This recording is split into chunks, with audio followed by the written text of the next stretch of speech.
ये भगवा ध्वज, ये चित्र जो आप देख रहे हैं, ये लगाने के कारण, और अब अगर बांग्लादेश में कोई भगवा झंडा लगाता है तो उसके ऊपर गद्दारी का, देशद्रोह का आरोप लगाया जाएगा, उसके ऊपर कार्रवाई की जाएगी। यह आरोप लगाया गया है, यह तय किया गया, और इसलिए हम आपको बता रहे हैं कि बांग्लादेश में अब क्या हुआ है।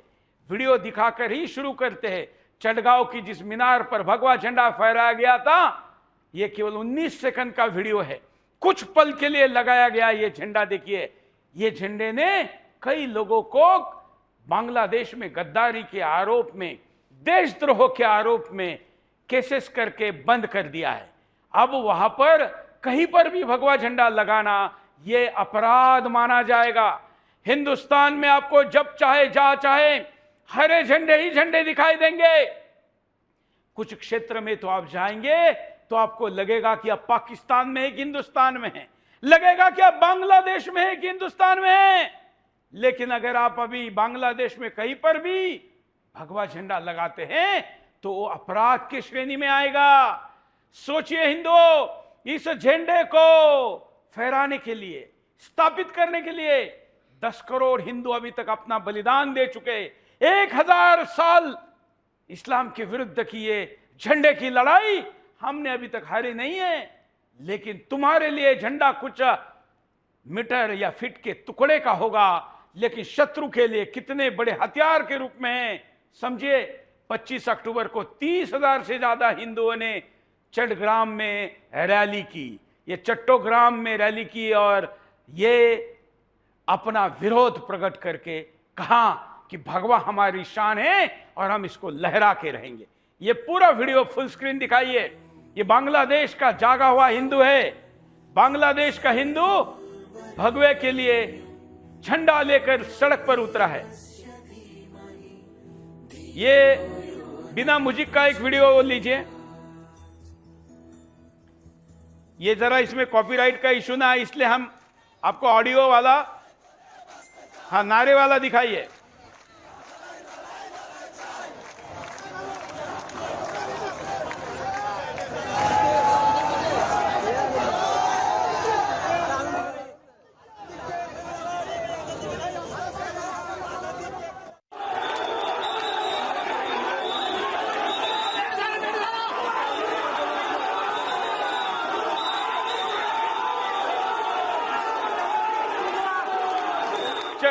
चटगांव देशद्रोह के आरोप वापस लेने के लिए विरोध प्रदर्शन चल रहा है। यह हिंदू क्या कह रहा है?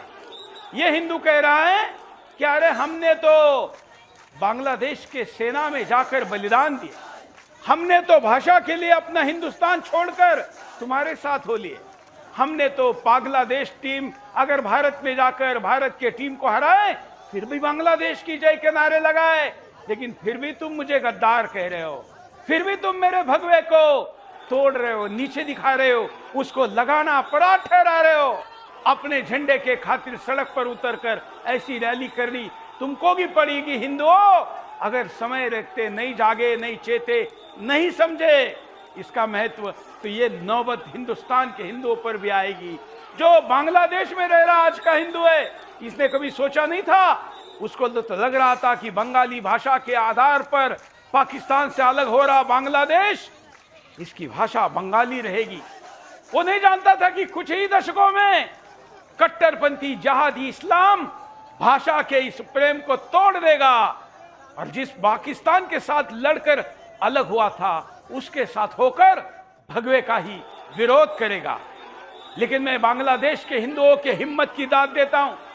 उन्होंने इतनी बड़ी संख्या में वहां की सुल्तानी सरकार के विरुद्ध एकत्र आकर आंदोलन किया, भगवा लहराया।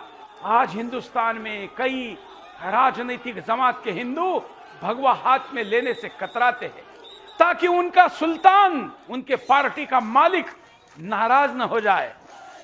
यहां पर जान हथेली पर लेकर बांग्लादेश के सुल्तानी सरकार के सामने, वहां की सेना की सरकार के सामने, वहां का हिंदू आज भी भगवा हाथ में लेकर खड़ा है। मुझे बांग्लादेश के हिंदू पर गर्व है कि वो अपने भगवे की शान के लिए अपनी जान भी दांव पर लगा रहा है।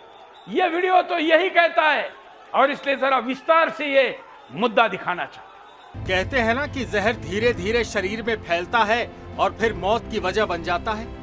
ठीक वैसे ही मजहबी जहर की चपेट में बांग्लादेश का हिंदू है। बांग्लादेश में हिंदुओं पर अत्याचार लगातार बढ़ रहा है और इन अत्याचारों को यूनुस की मुक्त स्वीकृति मिली हुई है। तभी तो सरकार का हाथ है कट्टरपंथियों के साथ।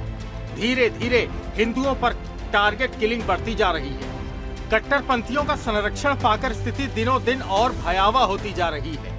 हिंदुओं की टारगेट किलिंग और हिंसा का ये सिलसिला अब न केवल सुरक्षा के लिए खतरा रहा, बल्कि उनकी पहचान और अस्तित्व पर भी संकट बन चुका है। इस बार तो हद हो गई।